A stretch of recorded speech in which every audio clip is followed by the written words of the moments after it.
Монгол улс бүгд найрамдах хятад ард улсын хооронд иж бүрэн стратегийн түншлэгийн харилцаа хөгжүүлэх тухай хамтарсан тунгаглалд Монгол улсын ерөнхийлөгч элбэгдэж бүгд найрамдах хятад ард улсын дарга Си Цзиньпин нар гарын үсэг зурна.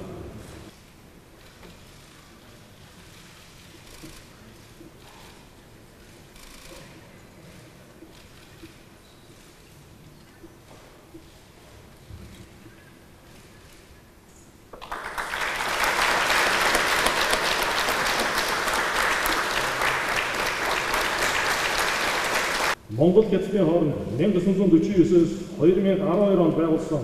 2 дахь гэрээний үйлчлэлийн талаар засгийн газрын хоорондын протокол,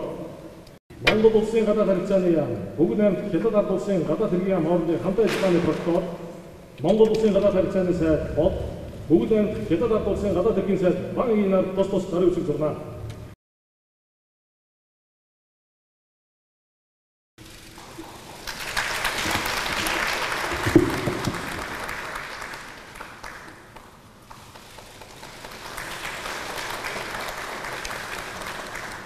Ялтан шилжүүлэх тухай Монгол улс бүгд найрамдах хятад ард улсын гэрээний батлан чичүүх хөлшийг солилцох протокол, Монгол улсын хууль зүйн сайд Тэмүүжин бүгд найрамдах хятад ард улсын гадаад хэргийн сайд Ван Ий нар гарын үсэг зурна.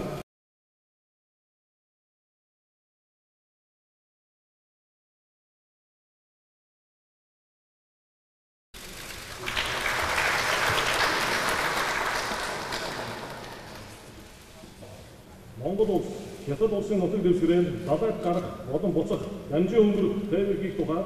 засгийн газар хоорондын хэлэлцээ, Монгол улсын зам тээврийн сайд Гансү, бүгд найрамдах хятад ард улсын гадаад хэргийн сайд Ван Ий нар гарын үсэг зурна.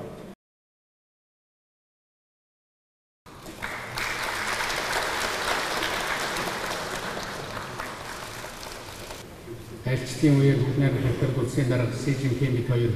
ганцаарчилсан уулзалт болон албан ёсны өргөгдсөн хэлэлцээр хийлээ. Би уг тунхаглалын үндсэн зарчмуудыг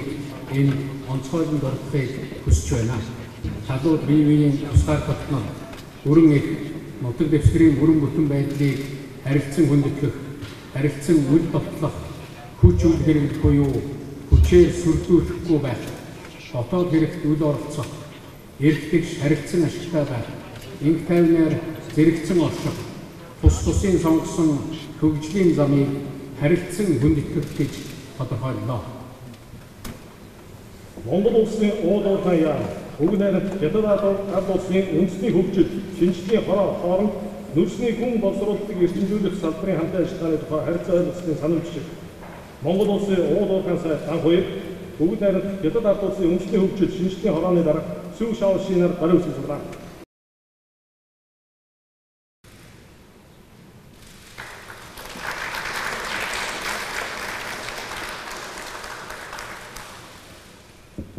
在刚刚结束的会谈中，我同俄勒贝格道尔基总统一致，决定将两国关系提升为全面战略伙伴关系。为体现中国人民对蒙古国人民的友好情谊和对蒙古国发展进步事业的支持，我代表中国政府也宣布了一揽子的对蒙的一些合作方案。 包括呢经济技术援助和人力资源建设方面，我非常感谢尊敬的俄勒贝格道尔基总统和夫人对我和我的夫人以及代表团给予了盛情邀请、热情接待、周到的安排，这充分体现了 总统和夫人、中国政府和人民对中国政府和人民的